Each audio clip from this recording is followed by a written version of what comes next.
When you're teaching your kids to come clean, you're better off telling them about George Washington and the apple tree than sharing the tale of Pinocchio's growing nose. That's a lesson Dr. Kang Lee and his colleagues learned when they tried to teach young children to tell the truth.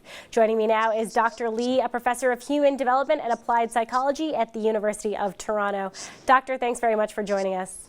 Thank you very much. So tell me a little bit about the experiment you guys ran and how you tried to convince kids to tell the truth.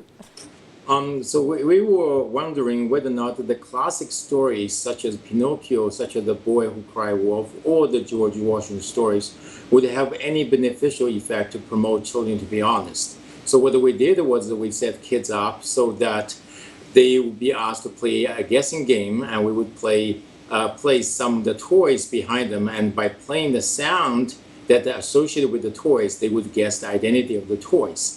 The first couple of toys would be easy to do, such as a dog that barks or a cat that meows.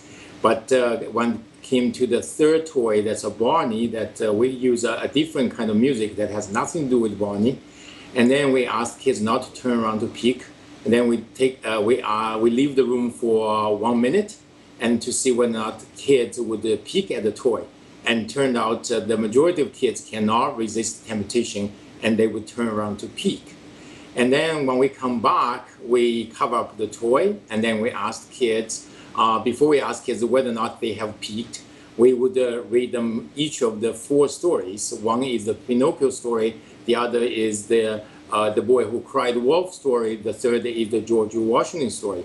The 4th story is the important one, is a control story, is the tortoise and the hare story, that has nothing to do with the promoting honesty, so we use that as a control. And we want to find out whether or not after reading these moral stories to kids are more likely to tell the truth or telling a lie. So what was it about George Washington and the apple tree that made kids more likely to tell the truth when they heard that story? So we believe it is because the big differences between the 2 kinds of stories. One would be the Boy Who Cried Wolf or the Pinocchio story that kind of convey negative, punitive messages to the kids about if you lie, something negative will happen to you. On the other hand, the George Washington story promotes honesty by way of talking about the positivity of truth-telling. I think that is the real reason that why we actually see more kids telling the truth about their transgression after hearing the George Washington story. And to make sure that's the case, we actually changed the George Washington story to make it negative.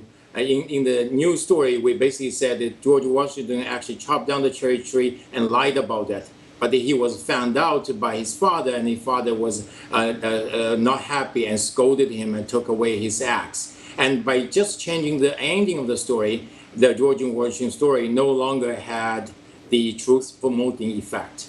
So Dr. Lee, if you're a parent, you're trying to teach your kids not to lie, you're trying to teach them not to pick on their little brother or little sister, what's the takeaway from this? How do you effectively teach kids to be honest, moral human beings?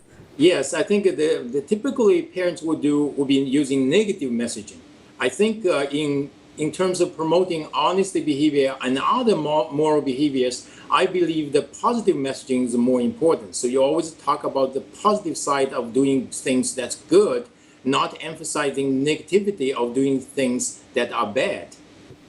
All right, Dr. Lee, really interesting study. Thanks very much for joining us. Thank you very much.